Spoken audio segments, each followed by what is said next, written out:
substance is something that powers to be don't want the youth and or the growing people to have. The climate changed.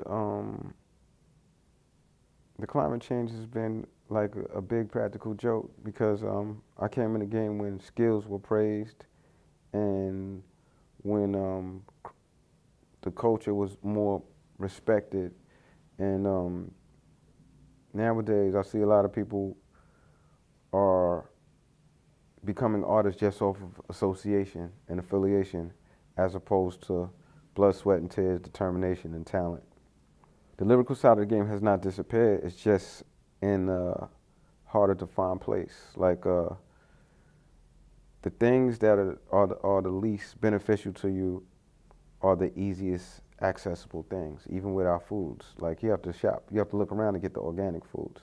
So you have to look around to get the organic art. Like there are incredible artists out there, but they're not getting the airplay for various reasons. One reason might be because some of the more intelligent artists have more substance in their music, and substance is something that powers to be don't want the youth and or the growing people to have, because one part of the word revolution is change, and those people who were lyricists and who were fairly intelligent and had knowledge of self or knowledge of what was going on, those people were expanding minds, and that scares the infrastructure. I think people should be more organic with their product. I think if you worry about sales, then you will always be like a horse in a horse race.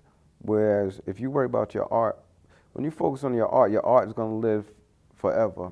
If your art is timeless, it's going to live when you're gone. You know, I don't know how much any Marvin Gaye album sold. I don't know how much Bob Marley sold. I don't know how much Eric B. and Rakim's first album sold. I don't know how much, some of my favorite music, I didn't care how much it sold. I care how much that I gravitated to it. I care how it made me feel. I don't know what Stevie Wonder sold when he made some of his classic albums. I don't know what the Jackson 5 sold. I don't know what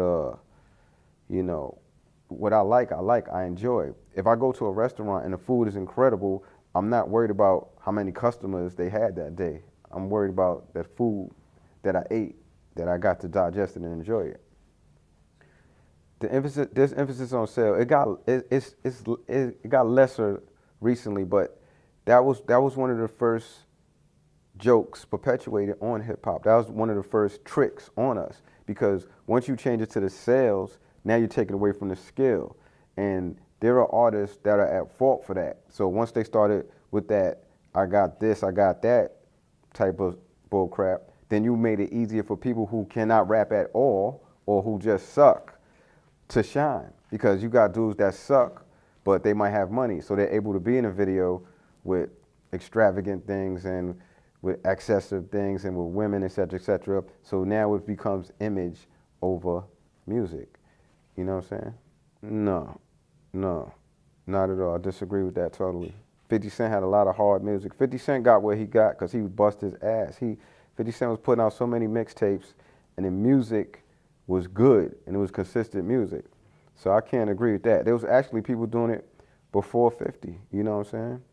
I never had no problem shining as an MC, never, ever in my life, because I was trained right, I grew up, I'm always been an observer, and I came up, people that I looked up to as artists are supreme lyricists. I looked up to Rakim and Kane and Cool G Rap and, great artists, Tila Rock, LLs, great music. It's like if you're a boxer, if you study greatness and you work at it, then it enhances your craft. There was a lot of incredible artists when I was coming up. There was incredible artists. There was too many to mention. Like there was incredible artists during that time. There's artists that don't get recognition that was incredible artists. I think Lauryn Hill is one of the best MCs ever. Not just girl rapper. I think she's better than a lot of guy rappers. I think Tila Rock is overlooked. I think MOP doesn't get their fair share.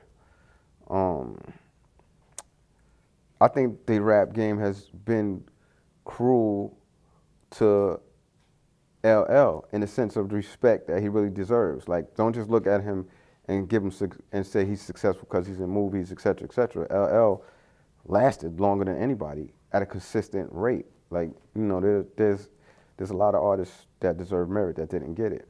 Well, right now I'm trying to finish up this mega philosophy project that Large Professor is totally producing, and then I got something up my sleeve. Me and my man Darius was talking about. Um, it's gonna be it's a secret project, but I'm just gonna say Jamaica. That's a little teaser, a little hint.